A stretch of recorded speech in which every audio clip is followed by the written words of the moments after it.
이 할머니는 왜 아무에게도 말하지 않았을까요? 그녀는 부자가 아니었습니다. 적어도 그렇게 보이길 원했죠. 서울 외곽 70년대에 지어진 연립주택 단지는 세월의 흔적을 그대로 간직하고 있었습니다. 아침이면 골목마다 빗자루 소리가 규칙적으로 울려 퍼졌고 어디선가 라디오에서 흘러나오는 뉴스 소리가 단조롭게 들려왔죠.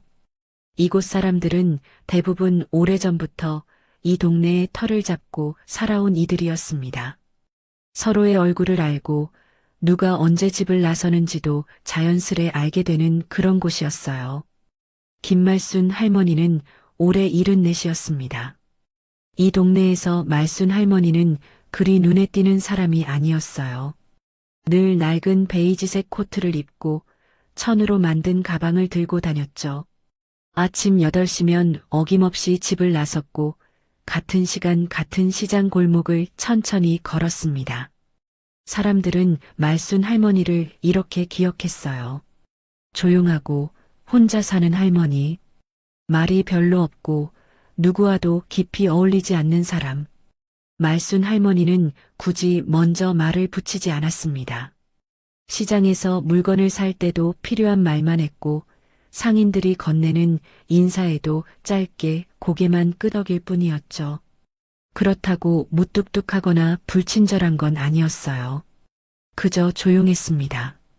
하지만 말순 할머니는 사람을 보는 눈이 있었어요.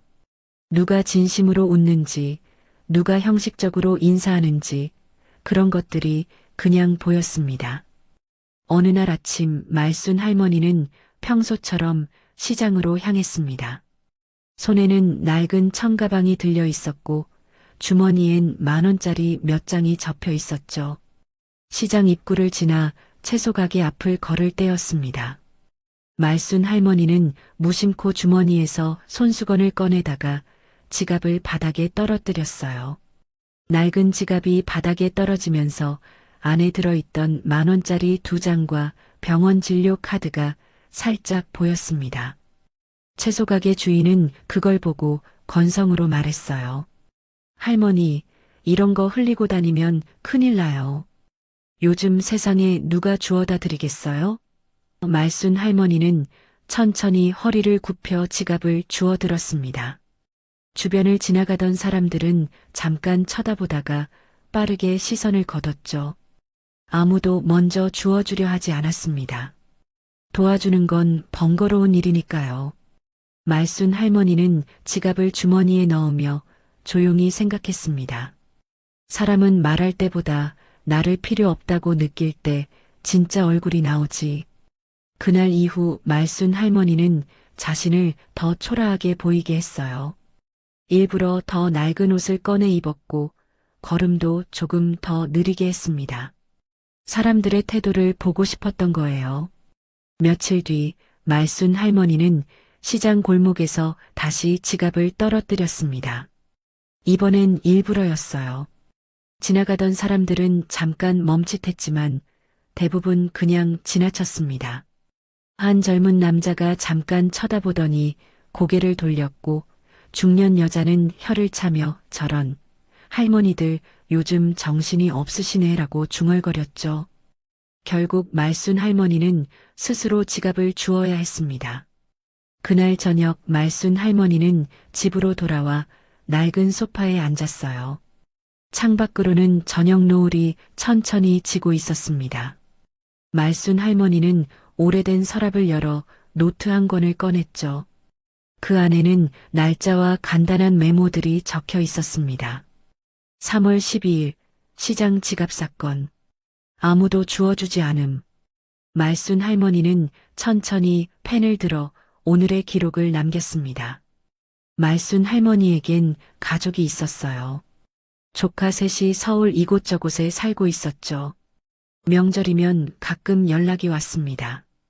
고모, 건강하시죠? 짧은 안부였어요. 말순 할머니는 늘 응, 잘 지내고 있어라고 답했습니다. 더 이상 묻지도 말하지도 않았죠. 조카들도 바쁘다는 걸 알았으니까요. 하지만 말순 할머니는 최근 들어 생각했습니다. 내가 정말 아프거나 정말 힘들 때 누가 올까? 궁금했어요. 돈이 많다는 걸 아는 사람은 없었습니다. 말순 할머니는 평생 그렇게 살아왔으니까요. 남편과 함께 젊은 시절 모은 건물들, 서울 곳곳에 흩어진 작은 부동산들, 그건 아무도 몰랐습니다. 말순 할머니는 노트를 덮으며 중얼거렸어요. 도와주는 사람은 고마운 게 아니라 남는 사람이지. 그리고 창밖을 바라보며 조용히 결심했습니다. 이제 시험을 시작할 때라고. 말순 할머니는 며칠 동안 조용히 계획을 세웠습니다. 누가 진짜 마음으로 다가오는지 확인하고 싶었어요. 돈 때문이 아니라 사람 때문에요. 그래서 조카들에게 하나둘 연락을 시작했습니다. 처음엔 아주 조심스럽게 평소보다 조금 더 약한 목소리로 전화를 걸었죠. 여보세요, 나 고모야. 요즘 몸이 자주 아프네. 말순 할머니의 목소리는 평소보다 가늘었습니다. 전화를 받은 건 큰조카 정수였어요. 아, 고모. 어디가 아프세요? 정수의 목소리는 놀란 듯 했지만 어딘가 형식적이었습니다. 그냥 여기저기 쑤시고 그래. 나이가 나이다 보니. 말순 할머니는 일부러 한숨을 섞어 말했어요. 병원은 다녀오셨어요? 정수가 물었습니다. 응, 다녀왔어. 약 타먹으라고 하더라고. 말순 할머니는 잠시 침묵했다가 조심스럽게 덧붙였어요. 그런데 요즘 혼자 있으니까 좀 무섭기도 하고 그래. 전화 너머로 정수가 무언가 생각하는 듯한 침묵이 흘렀습니다. 아, 그러시구나. 고모, 제가 이번 주는 출장이 있어서요. 다음 주쯤 한번 들를게요. 전화를 끊고 말순 할머니는 노트를 펼쳤습니다. 날짜를 적고 정수의 반응을 간단히 기록했어요. 다음 주에 온다고 했음. 그리고 며칠을 기다렸습니다. 하지만 다음 주가 되어도 정수에게서 연락은 오지 않았어요. 말순 할머니는 다시 전화를 걸지 않았습니다. 그저 노트에 또 한 줄을 적었을 뿐이죠. 오지 않음. 둘째 조카 민정에게도 비슷한 방식으로 연락했습니다. 민정은 여자라서 그런지 좀 더 다정한 목소리로 대답했어요. 고모, 많이 아프세요? 병원에서 뭐래요? 말순 할머니는 천천히 말했습니다. 검사를 더 해봐야 한다고 하더라고. 혼자 가려니까 좀 그렇네. 민정은 잠시 망설이다 말했어요. 고모, 제가 요즘 애들 학원 때문에 정신이 없어서요. 남편이랑 상의해 볼게요. 그날 저녁 민정에게서 문자가 왔습니다. 고모, 미안해요. 이번 주는 정말 어려울 것 같아요. 혹시 요양보호사 알아보시는 건 어때요? 요즘은 서비스가 잘 되어 있다고 하더라고요. 말순 할머니는 문자를 읽고 천천히 휴대폰을 내려놓았습니다. 화가 나지는 않았어요. 그저 예상했던 일이 확인된 것뿐이었죠. 막내 조카 영호는 3명 중 가장 바빴습니다. 회사 일로 늘 정신없이 살았고 전화를 받는 것도 쉽지 않았어요. 말순 할머니는 영호에게 문자를 보냈습니다. 영호야, 고모인데 요즘 몸이 안 좋아서 연락했어. 시간 될 때 전화 한번 해줄래? 답장은 다음날 저녁에 왔습니다. 고모, 죄송해요. 회사 일이 너무 많아서요. 괜찮으시죠? 병원은 잘 다니고 계시고요? 말순 할머니는 답장을 보내지 않았습니다. 대신 노트에 3사람의 반응을 차례로 적어 내려갔어요. 정수는 약속을 했지만 오지 않았고 민정은 요양보호사를 추천했으며 영호는 바쁘다는 이유로 전화조차 하지 않았습니다. 말순 할머니는 노트를 덮으며 조용히 중얼거렸어요. 마음은 말보다 기록이 빠르구나. 며칠 후 말순 할머니는 시장 골목을 걷다가 아는 이웃을 만났습니다. 같은 동네에 사는 박 할머니였어요. 박 할머니는 말순 할머니보다 2살 많았지만 여전히 정정하고 말이 많은 편이었죠. 말순 씨, 요즘 안색이 안 좋아 보이네. 어디 편찮으세요? 박 할머니가 걱정스러운 목소리로 물었습니다. 말순 할머니는 짧게 웃으며 대답했어요. 나이 들면 다 그렇지 뭐. 별일 아니에요. 박 할머니는 고개를 끄덕이며 말했습니다. 그래도 조심하셔야지. 우리 같은 사람들은 자식들한테 의지해야 하는데 요즘 젊은 사람들은 다 바빠서 말이야. 말순 할머니는 아무 대답도 하지 않았어요. 그저 고개만 끄덕였죠. 집으로 돌아온 말순 할머니는 창가에 앉아 오래된 앨범을 꺼냈습니다. 남편과 함께 찍은 사진들, 조카들이 어렸을 때 함께 놀러 갔던 사진들이 그 안에 있었어요. 사진 속 조카들은 밝게 웃고 있었습니다. 말순 할머니와 손을 잡고 고모를 올려다보며 환하게 웃던 모습들이었죠. 말순 할머니는 사진을 천천히 넘기다가 한 장에서 손을 멈췄습니다. 남편과 함께 찍은 마지막 사진이었어요. 남편은 병원 침대에 누워 있었고 말순 할머니는 그 옆에 앉아 손을 잡고 있었습니다. 남편은 그때 말했어요. 여보, 내가 가고 나면 당신 혼자 남는데 괜찮겠소? 말순 할머니는 그때 대답했죠. 괜찮아요. 조카들도 있고 이웃들도 있잖아요. 하지만 지금 생각해보니 그건 위로를 위한 말이었습니다. 남편이 세상을 떠난 뒤 조카들은 장례식장에 왔다가 바쁘게 떠났어요. 명절에 짧은 안부 전화를 하는 게 전부였죠. 이웃들도 마찬가지였습니다. 인사는 나누지만 깊은 이야기를 나누는 사람은 없었어요. 말순 할머니는 앨범을 덮고 다시 노트를 펼쳤습니다. 그리고 천천히 적기 시작했어요. 사람들은 내가 가진 게 없다고 생각할 때 진짜 모습을 보인다. 돈이 있다는 걸 알면 태도가 달라지겠지. 하지만 나는 그게 궁금한 게 아니야. 돈이 없어도 곁에 남아줄 사람이 있는지 그게 궁금한 거야. 밤이 깊어갔습니다. 말순 할머니는 불을 끄고 침대에 누웠어요. 천장을 바라보며 조용히 생각했습니다. 아직 시험은 시작 단계야. 이제부터 진짜 시작이지. 창밖으로 달빛이 희미하게 들어왔고 말순 할머니는 천천히 눈을 감았습니다.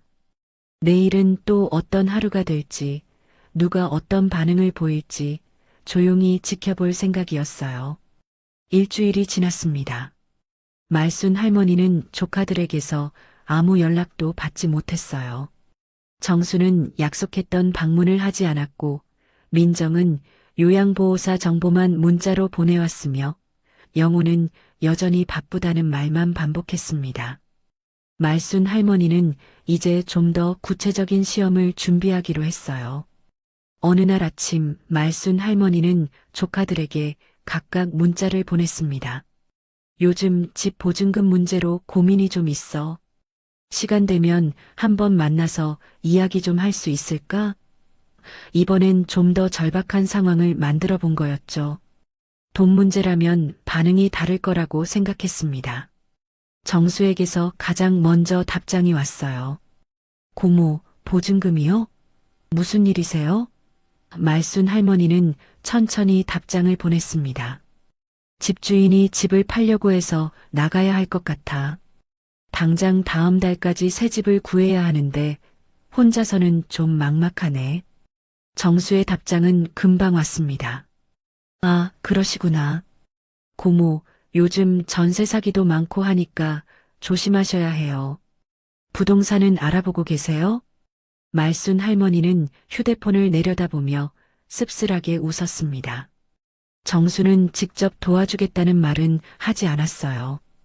그저 조심하라는 말만 했죠. 말순 할머니는 노트에 정수의 반응을 적었습니다. 조심하라는 말만 함. 민정에게서도 답장이 왔습니다.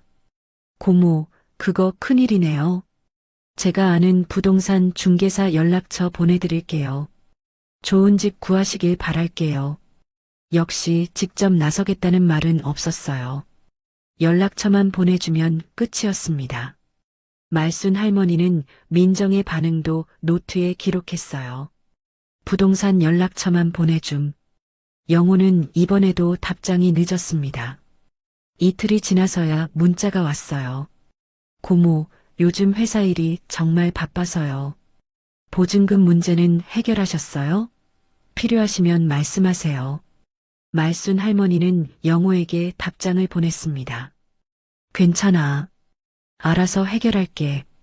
영호의 답장은 간단했어요. 네, 고모. 힘내세요.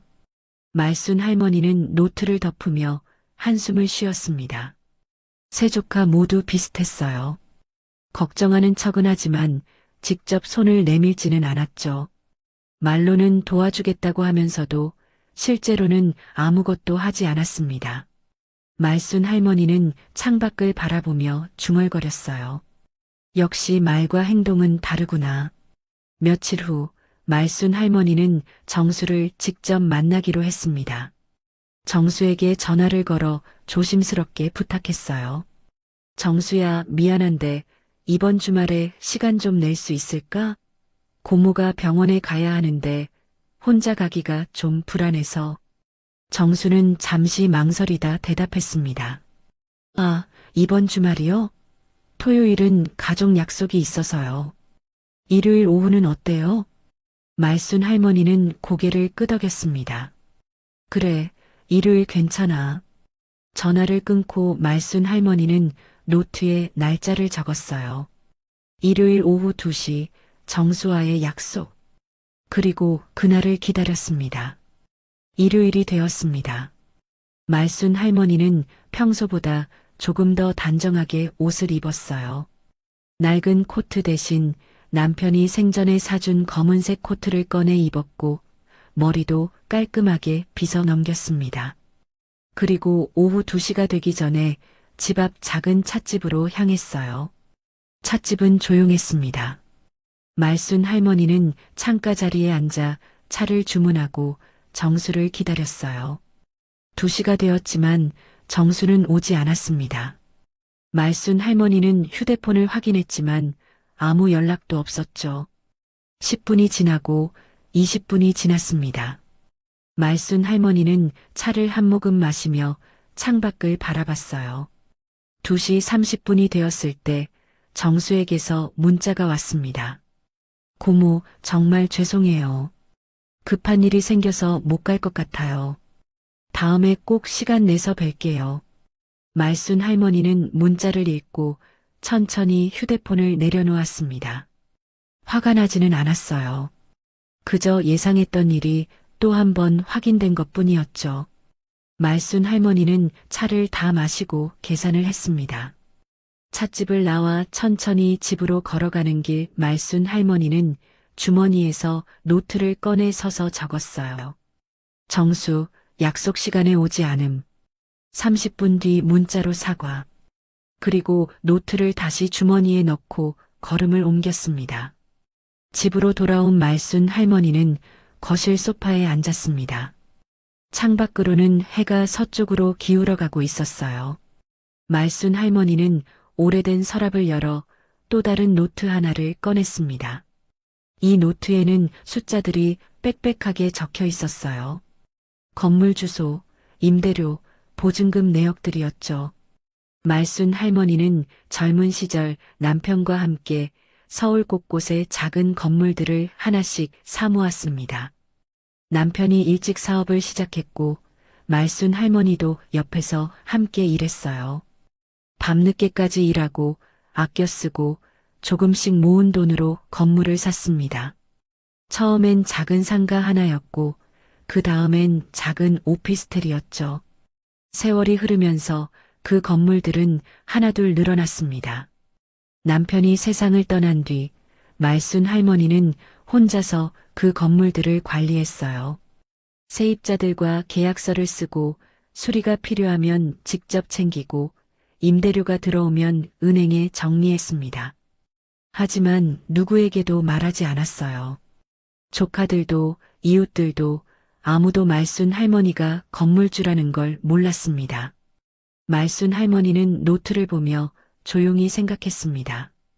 이 돈을 누구에게 줄 것인가가 아니라 이 돈이 없어도 곁에 남아줄 사람이 누구인가를 찾고 싶었어요. 돈은 언제든 줄 수 있었습니다. 하지만 사람의 마음은 돈으로 살 수 없다는 걸 말순 할머니는 알고 있었죠. 저녁이 되었습니다. 말순 할머니는 간단하게 저녁을 먹고 다시 노트를 폈어요. 그리고 천천히 적기 시작했습니다. 조카들은 모두 바쁘다고 했다. 하지만 진짜 이유는 바쁜 게 아니라 나를 챙길 필요를 느끼지 못하기 때문이다. 나는 가난한 고모니까. 도움을 줄 수 있는 사람이 아니니까. 말순 할머니는 펜을 놓고 창밖을 바라봤습니다. 밤하늘에는 별이 몇 개 보였어요. 말순 할머니는 조용히 중얼거렸습니다. 이제 진짜 시험이 시작되는 거야. 누가 끝까지 남는지 천천히 지켜볼 거야. 정수와의 약속이 무산된 지 며칠이 지났습니다. 말순 할머니는 이번엔 좀 더 직접적인 방법을 써보기로 했어요. 민정에게 전화를 걸었습니다. 민정은 세 조카 중 가장 다정한 편이었고 여자라서 그런지 말투도 부드러웠죠. 전화벨이 몇 번 울린 뒤 민정이 받았습니다. 여보세요, 고모. 민정의 목소리는 밝았어요. 응, 나 고모야. 민정아, 요즘 어떻게 지내니? 말순 할머니는 평소보다 조금 더 따뜻하게 물었습니다. 네, 잘 지내요. 고모는 괜찮으세요? 민정이 물었죠. 말순 할머니는 잠시 망설이다 조심스럽게 말을 꺼냈어요. 사실은 말이야, 요즘 혼자 있으니까 좀 외롭고 그래서 시간 되면 집에 한번 놀러 와줄 수 있을까? 민정은 잠시 침묵했습니다. 그리고 조심스럽게 대답했어요. 아, 고모. 제가 요즘 애들 학원 스케줄이랑 남편 일정 때문에 정신이 없어서요. 이번 주는 좀 어려울 것 같은데 다음 주는 어떠세요? 말순 할머니는 고개를 끄덕이며 대답했습니다. 그래, 괜찮아. 다음 주에 보자. 전화를 끊고 말순 할머니는 노트에 날짜를 적었어요. 다음 주 목요일 오후 민정과의 약속. 하지만 말순 할머니는 이미 알고 있었습니다. 민정도 오지 않을 거라는 걸요. 그래도 한 번 더 확인하고 싶었어요. 다음 주 목요일이 되었습니다. 말순 할머니는 아침부터 집안을 깨끗하게 치웠어요. 거실을 쓸고 탁자를 닦고 찻잔도 꺼내 놓았습니다. 그리고 민정이 좋아하던 과자도 미리 사다 놓았죠. 오후 3시가 약속 시간이었어요. 2시 반쯤 말순 할머니는 소파에 앉아 시계를 바라봤습니다. 시간이 천천히 흘렀어요. 3시가 되었지만 초인종은 울리지 않았습니다. 말순 할머니는 휴대폰을 확인했지만 민정에게서 아무 연락도 없었어요. 10분이 지나고 20분이 지났습니다. 3시 40분쯤 민정에게서 전화가 왔습니다. 말순 할머니는 천천히 전화를 받았어요. 여보세요? 민정의 목소리는 미안한 듯 했습니다. 고모, 정말 죄송해요. 작은아이가 갑자기 열이 나서 병원에 데려가야 할 것 같아요. 오늘 못 갈 것 같은데 괜찮으시죠? 말순 할머니는 잠시 침묵했습니다. 그리고 조용히 대답했어요. 그래, 괜찮아. 아이가 아프면 어쩔 수 없지. 먼저 병원 다녀와. 민정은 안도한 듯 말했습니다. 감사해요, 고모. 다음에 꼭 뵐게요. 건강하세요. 전화가 끊어졌습니다. 말순 할머니는 휴대폰을 천천히 내려놓고 탁자 위에 과자를 바라봤어요.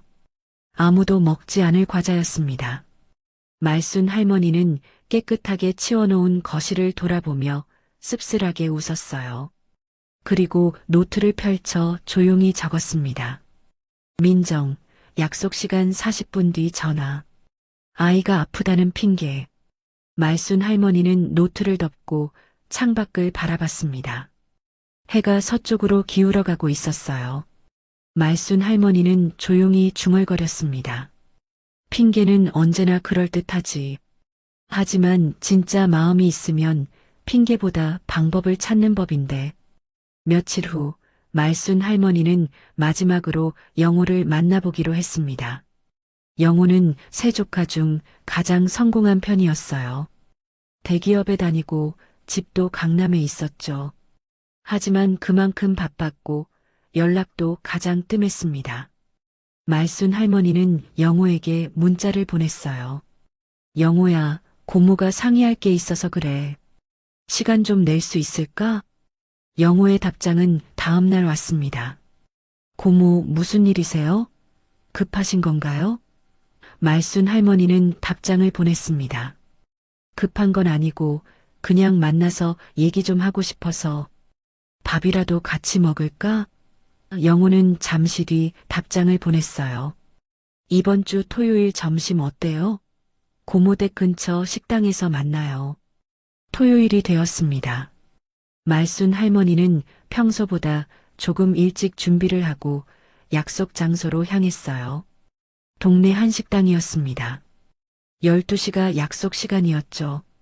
말순 할머니는 11시 50분쯤 식당에 도착해서 조용히 자리에 앉아 기다렸습니다. 12시가 되었습니다. 영호는 오지 않았어요. 말순 할머니는 물을 한 모금 마시며 시계를 봤습니다. 10분이 지나고 20분이 지났습니다. 12시 30분쯤 영호에게서 전화가 왔어요. 말순 할머니는 전화를 받았습니다. 고모, 죄송해요. 회사에서 갑자기 긴급회의가 잡혀서요. 오늘 못 갈 것 같아요. 영호의 목소리는 바빴습니다. 말순 할머니는 조용히 물었어요. 그래, 그럼 언제 시간 낼 수 있을까? 영호는 잠시 망설이다 대답했습니다. 요즘 프로젝트가 바빠서요. 한 달 뒤쯤이면 여유가 좀 생길 것 같은데 그때 연락드릴게요. 말순 할머니는 천천히 대답했어요. 그래, 알았어. 바쁜데 미안하구나. 영호는 급하게 말했습니다. 아니에요, 고모. 죄송해요. 나중에 꼭 뵐게요. 건강하세요. 전화가 끊어졌습니다. 말순 할머니는 식당 자리에 혼자 앉아 있었어요. 주변에는 가족들이 함께 밥을 먹고 있었습니다. 아이들의 웃음소리, 부모들의 대화 소리가 식당 안을 채우고 있었죠. 말순 할머니는 그 소리들을 들으며 천천히 자리에서 일어났습니다. 주문도 하지 않은 채 식당을 나왔어요. 집으로 돌아오는 길, 말순 할머니는 발걸음이 무거웠습니다. 집에 도착해서 노트를 펼쳤어요. 그리고 마지막으로 영호의 반응을 적었습니다. 영호, 회의 때문에 못 온다고 함. 한 달 뒤에 보자고 했지만 오지 않을 것임. 말순 할머니는 노트를 덮고 소파에 앉았습니다. 세 조카 모두 약속을 지키지 않았어요. 각자 그럴듯한 핑계가 있었지만 결국 오지 않은 건 마찬가지였습니다. 말순 할머니는 창밖을 바라보며 조용히 중얼거렸어요. 기다린 게 잘못이었구나. 사람은 필요할 때 오는 게 아니라 마음이 있을 때 오는 거였어. 말순 할머니의 목소리는 떨리지 않았습니다. 그저 조용했어요. 하지만 그 조용함 속에는 깊은 슬픔이 담겨 있었습니다. 밤이 되었습니다. 말순 할머니는 불을 끄고 어둠 속에 앉아 있었어요. 울지 않았습니다. 대신 결심했죠. 이제 알았어. 조카들은 나를 필요로 하지 않아. 그렇다면 나도 더 이상 기대하지 않을 거야. 조카들과의 약속이 모두 무산된 뒤 말순 할머니는 며칠 동안 집 밖으로 나가지 않았습니다. 시장도 가지 않았고 이웃들과도 마주치지 않았어요. 그저 집안에서 오래된 서류들을 꺼내 정리하며 시간을 보냈습니다. 건물 등기부등본, 임대차 계약서, 은행 통장들이 서랍 가득 쌓여 있었죠. 말순 할머니는 그 서류들을 하나하나 펼쳐보며 지난 세월을 떠올렸어요. 남편과 함께 처음 산 작은 상가, 몇 년 뒤 마련한 오피스텔, 그리고 점점 늘어난 건물들. 모두 땀 흘려 일하며 모은 것들이었습니다. 하지만 지금 돌이켜보니 그 모든 것들이 허무하게 느껴졌어요. 돈은 쥐고 있을수록 가벼워지고 사람은 놓치면 다시 오지 않더라. 말순 할머니는 혼잣말을 하며 서류를 천천히 정리했습니다. 그리고 결심했어요. 이제는 마지막 시험을 해볼 때라고. 며칠 후 말순 할머니는 조카들에게 각각 문자를 보냈습니다.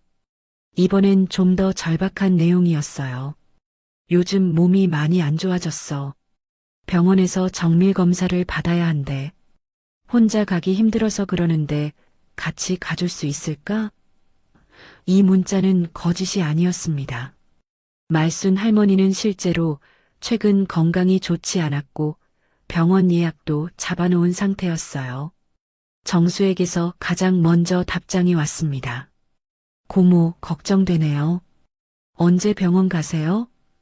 말순 할머니는 답장을 보냈어요. 이번 주 금요일 오전 10시야. 같이 가줄 수 있겠니? 정수의 답장은 조금 늦게 왔습니다. 고모, 금요일은 회사 미팅이 있어서요. 토요일은 안 되나요?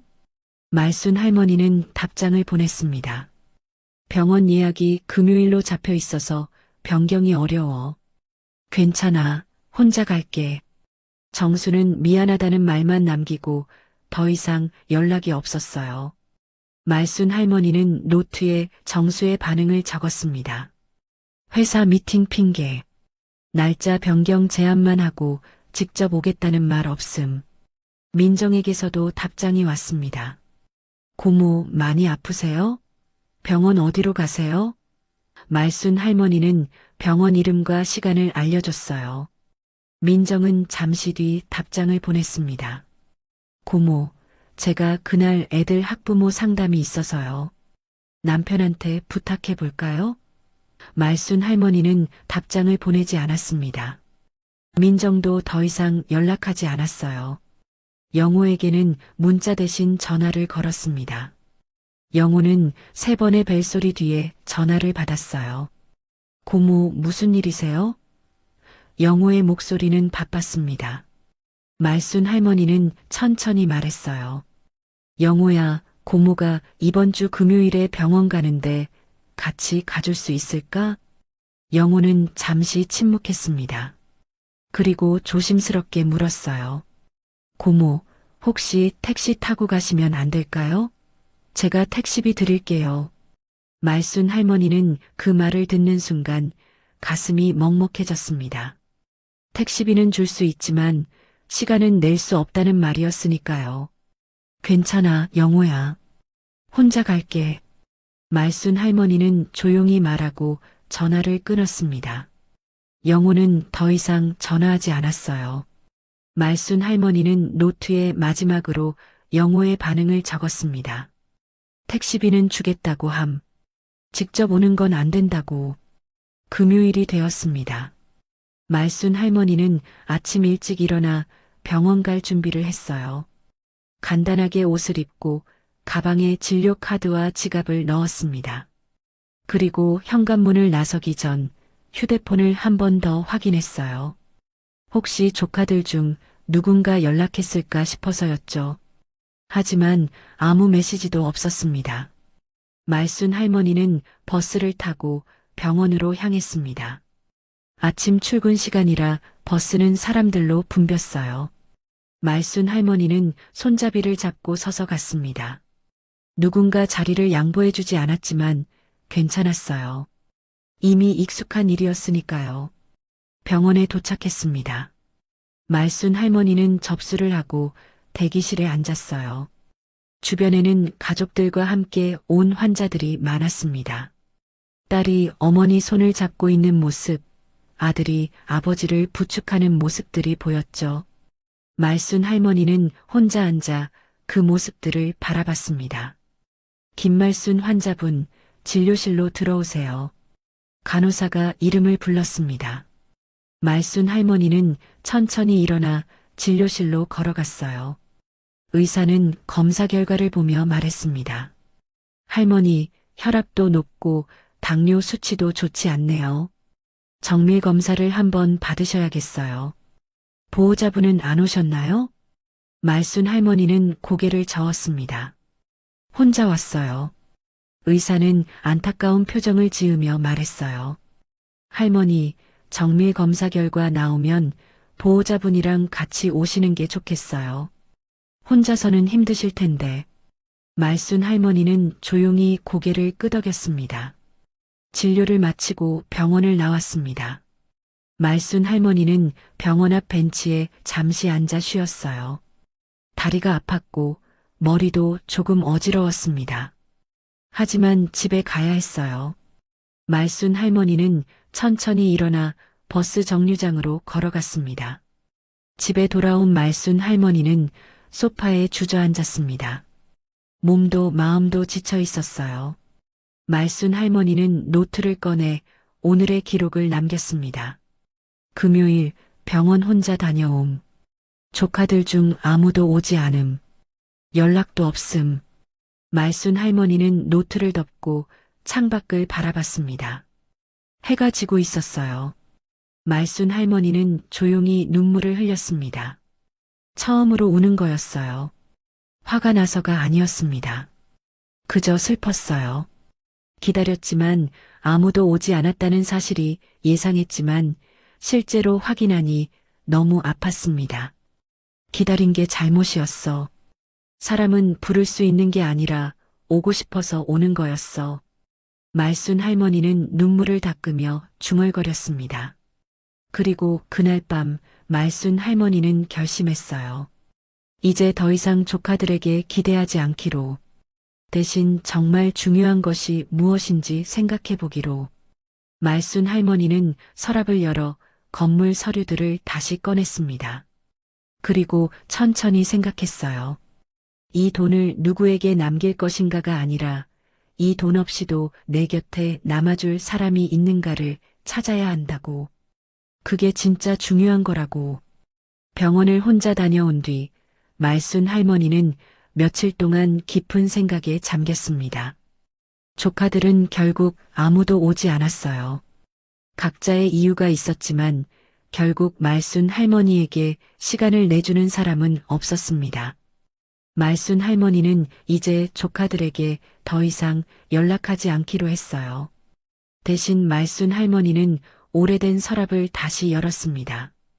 그 안에는 남편과 함께 찍은 사진들, 젊은 시절의 기록들이 가득했어요. 말순 할머니는 사진 한 장을 천천히 들어 올렸습니다.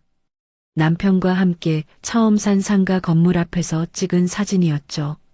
사진 속 말순 할머니와 남편은 환하게 웃고 있었습니다. 손에는 열쇠를 들고 있었고 남편은 말순 할머니의 어깨에 손을 올리고 있었어요. 그때는 행복했습니다. 돈이 많지 않았지만 함께였으니까요. 말순 할머니는 사진을 가슴에 안으며 조용히 중얼거렸습니다. 여보, 당신이 가고 나니까 사람들이 다 떠나갔어. 돈은 그대로 있는데 사람은 하나도 안 남았어. 말순 할머니의 목소리는 떨렸습니다. 남편이 살아있었을 때는 조카들도 자주 찾아왔었어요. 명절이면 모두 모여 밥을 먹고 이야기를 나누고 웃었습니다. 하지만 남편이 세상을 떠난 뒤로는 점점 발걸음이 뜸해졌죠. 말순 할머니는 사진을 내려놓고 서랍 깊숙한 곳에서 낡은 공책 한 권을 꺼냈습니다. 남편이 생전에 쓰던 일기장이었어요. 말순 할머니는 공책을 펼쳐 남편의 글씨를 천천히 읽었습니다. 오늘 말순이랑 새로 산 건물에 다녀왔다. 작은 건물이지만 우리 둘이 함께 일해서 모은 돈으로 샀으니 뿌듯하다. 말순이가 말했다. 이 돈으로 나중에 조카들 도와주자고. 착한 사람이야, 우리 말순이는. 말순 할머니는 남편의 글을 읽으며 눈물을 흘렸습니다. 그때는 정말 조카들을 도와주고 싶었어요. 조카들이 대학 갈 때, 결혼할 때, 힘들 때 옆에서 도와주고 싶었습니다. 하지만 지금 돌이켜보니 조카들은 도움이 필요할 때만 말순 할머니를 찾았어요. 돈이 필요할 때, 무언가 부탁할 일이 있을 때만요. 말순 할머니는 공책을 덮고 다시 건물 서류들을 꺼냈습니다.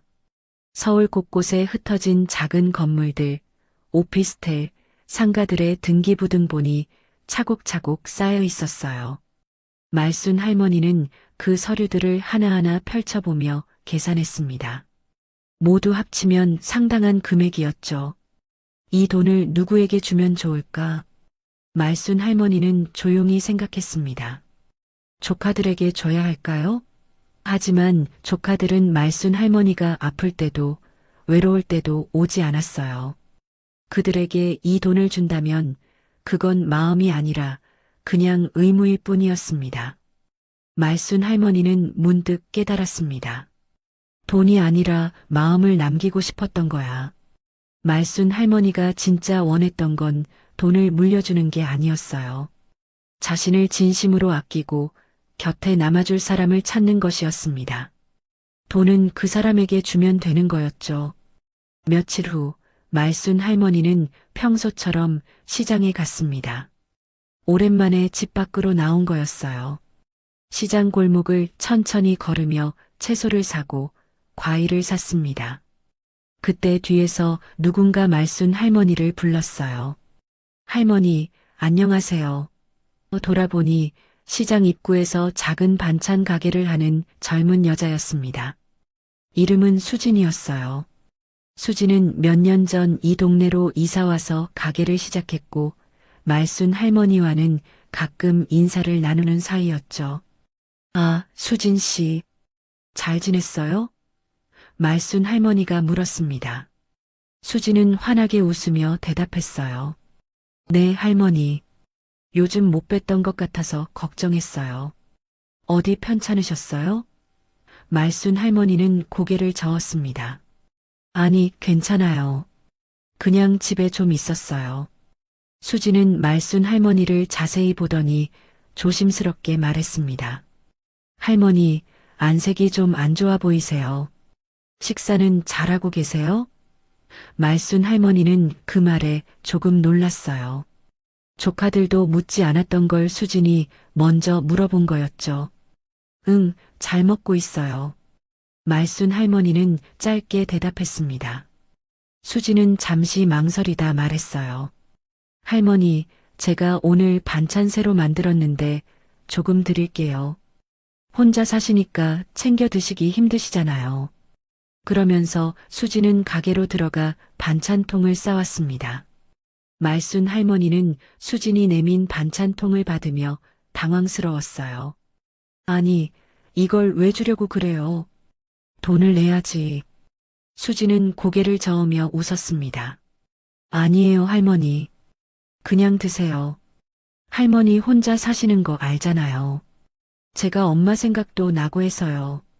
말순 할머니는 수진의 얼굴을 바라봤습니다.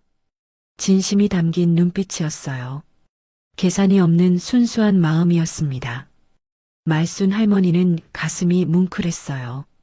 조카들도 하지 않았던 걸 남도 아닌 수진이 해준 거였으니까요. 고마워요, 수진 씨. 말순 할머니는 조용히 말하며 반찬통을 가방에 넣었습니다. 수진은 환하게 웃으며 말했어요. 할머니, 맛있게 드세요.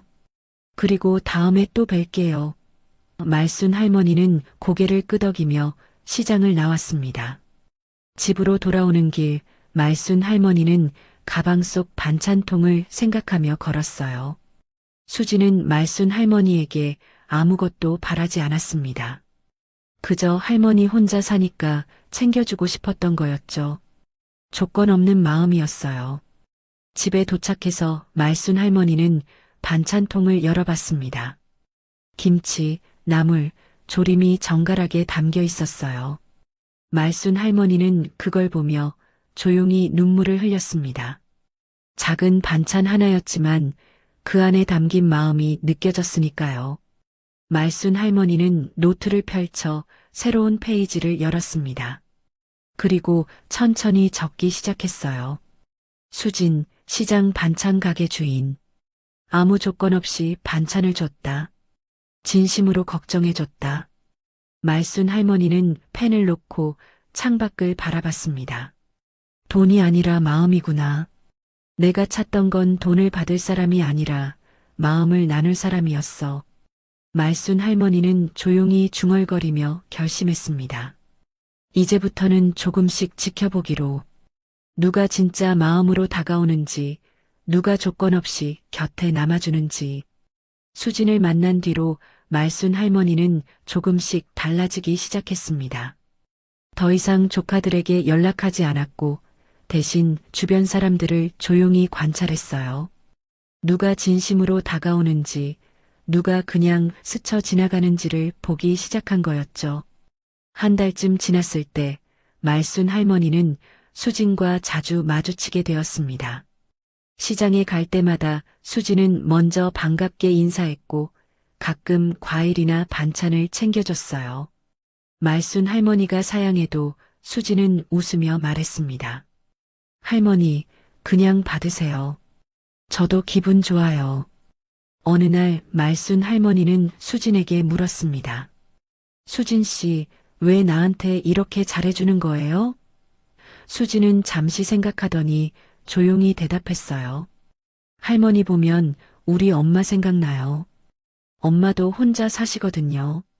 멀리 계셔서 자주 못 뵙는데 할머니 챙겨드리면 엄마한테 하는 것 같아서요. 말순 할머니는 수진의 말을 듣고 가슴이 따뜻해졌습니다. 수진은 아무것도 바라지 않았어요. 그저 할머니를 엄마처럼 생각하고 챙겨준 거였죠. 말순 할머니는 그날부터 수진을 좀 더 유심히 지켜봤습니다. 며칠 후 말순 할머니는 결심했습니다. 이제 진실을 밝힐 때라고. 조카들에게도 수진에게도 모든 걸 드러낼 때가 왔다고 생각했어요. 말순 할머니는 조카들에게 각각 문자를 보냈습니다. 다음 주 토요일 오후 2시 우리 집으로 모두 와줄래? 중요한 이야기가 있어. 조카들에게서 답장이 왔습니다. 정수는 무슨 일이세요? 라고 물었고 민정은 알겠어요.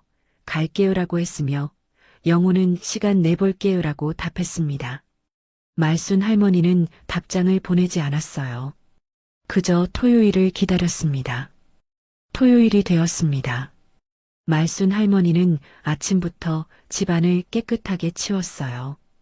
거실 탁자를 닦고 찻잔을 꺼내놓고 과일도 준비했습니다. 그리고 오래된 서랍에서 건물 등기부등본과 열쇠 다발을 꺼내 탁자 위에 놓았죠.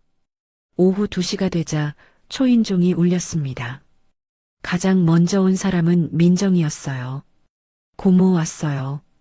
민정은 집 안으로 들어오며 탁자 위의 서류들을 보고 눈을 크게 떴습니다. 고모, 이게 뭐예요? 곧이어 정수와 영호도 도착했습니다. 세 조카는 거실 소파에 앉아 서로를 쳐다봤어요. 분위기가 어색했습니다. 말순 할머니는 조용히 그들 앞에 앉으며 입을 열었습니다. 오늘 너희들을 부른 건 내가 할 이야기가 있어서야. 말순 할머니의 목소리는 차분했습니다. 조카들은 긴장한 표정으로 말순 할머니를 바라봤어요. 말순 할머니는 탁자 위의 서류를 가리키며 말했습니다. 이게 뭔지 아니? 조카들은 서류를 보며 고개를 갸우뚱했습니다. 정수가 조심스럽게 서류를 집어들었어요. 이건 건물 등기부등본이네요. 말순 할머니는 고개를 끄덕였습니다. 맞아. 전부 내 거야. 조카들은 숨을 삼켰습니다. 민정이 놀란 목소리로 물었어요. 고모, 이게 다 고모 거예요? 어떻게 말순 할머니는 조용히 말했습니다. 너희 고모부랑 젊은 시절부터 하나씩 모은 거야. 서울 곳곳에 작은 건물들이 있어. 영호가 서류를 넘겨보며 물었습니다. 고모, 그럼 이 건물들이 전부 고모 명의라는 거예요? 말순 할머니는 고개를 끄덕였어요. 그래. 평생 아껴 살면서 모은 거지. 너희한테 말 안 했던 건 굳이 말할 필요가 없었으니까. 거실이 조용해졌습니다. 조카들은 서로를 쳐다보며 말을 잇지 못했어요. 말순 할머니는 찻잔을 들어 차를 한 모금 마셨습니다. 그리고 천천히 말을 이어갔어요. 요즘 나는 생각했어. 이 돈을 누구한테 남겨야 할까? 너희들은 내 조카니까 당연히 너희한테 가야 하는 거 아니냐고 생각할 수도 있지. 조카들은 숨죽여 말순 할머니의 말을 들었습니다. 하지만 나는 지난 몇 달 동안 너희들을 시험했어. 말순 할머니의 목소리는 떨리지 않았습니다. 내가 아프다고 했을 때, 집을 구해야 한다고 했을 때, 병원에 같이 가달라고 했을 때, 너희들 중 누가 왔니? 조카들은 고개를 숙였습니다. 아무도 대답하지 못했어요. 말순 할머니는 계속 말했습니다. 너희들은 바쁘다고 했지. 회사 일, 애들 일, 가족 일. 다 이유가 있었어. 하지만 진짜 이유는 뭘까? 나한테 시간을 낼 마음이 없었던 거 아닐까? 정수가 조심스럽게 입을 열었습니다. 고모, 죄송해요. 저희가 정말 바빠서 말순 할머니는 손을 들어 정수의 말을 막았어요. 변명은 필요 없어. 나는 이미 다 봤어. 말순 할머니는 탁자 위에 열쇠 다발을 들어 올렸습니다. 이 건물들의 상속은 끝까지 내 곁에 남아준 사람에게만 간다. 조카들은 긴장한 표정으로 말순 할머니를 바라봤어요. 누구냐고? 너희들이 아니야. 거실에 정적이 흘렀습니다. 말순 할머니는 조용히 말했습니다. 시장에서 반찬 가게 하는 수진이라는 사람이 있어. 그 사람은 나한테 아무것도 바라지 않고 조건 없이 챙겨줬어. 내가 돈이 있는지도 모르면서 말이야. 말순 할머니의 말에 조카들은 말문이 막혔습니다. 정수가 조심스럽게 입을 열었어요. 고모, 저희가 잘못했어요. 앞으로는 더 자주 찾아뵐게요. 말순 할머니는 고개를 저었습니다. 이제 와서 그런 말 해봤자 소용없어. 나는 이미 결정했어. 민정이 눈물을 글썽이며 말했습니다. 고모, 정말 죄송해요. 저희가 너무 바빠서 고모를 소홀히 했어요. 한 번만 더 기회를 주세요. 말순 할머니는 민정을 바라보며 조용히 말했어요. 민정아, 기회는 이미 여러 번 있었어. 내가 아프다고 했을 때, 병원 가자고 했을 때, 그때가 기회였어. 영호도 입을 열었습니다. 고모, 제가 택시비라도 드린다고 했잖아요. 그게 최선이었어요. 말순 할머니는 씁쓸하게 웃었어요. 그래, 내 최선이 택시비였구나. 하지만 나는 돈이 필요했던 게 아니라 내가 필요했던 거야. 조카들은 더 이상 아무 말도 하지 못했습니다. 말순 할머니는 창밖을 바라보며 천천히 말을 이었어요. 너희들이 어렸을 때 나랑 고모부는 너희를 정말 예뻐했어. 소풍 갈 때 용돈도 주고 명절 때마다 세뱃돈도 챙겨줬지. 그때 너희들은 고모를 좋아했어. 말순 할머니는 잠시 말을 멈췄다가 계속했습니다. 하지만 너희가 크고 고모부가 세상을 떠나고 나니까 너희들 발걸음이 뜸해졌어. 나는 그냥 가난한 혼자 사는 고모가 됐지.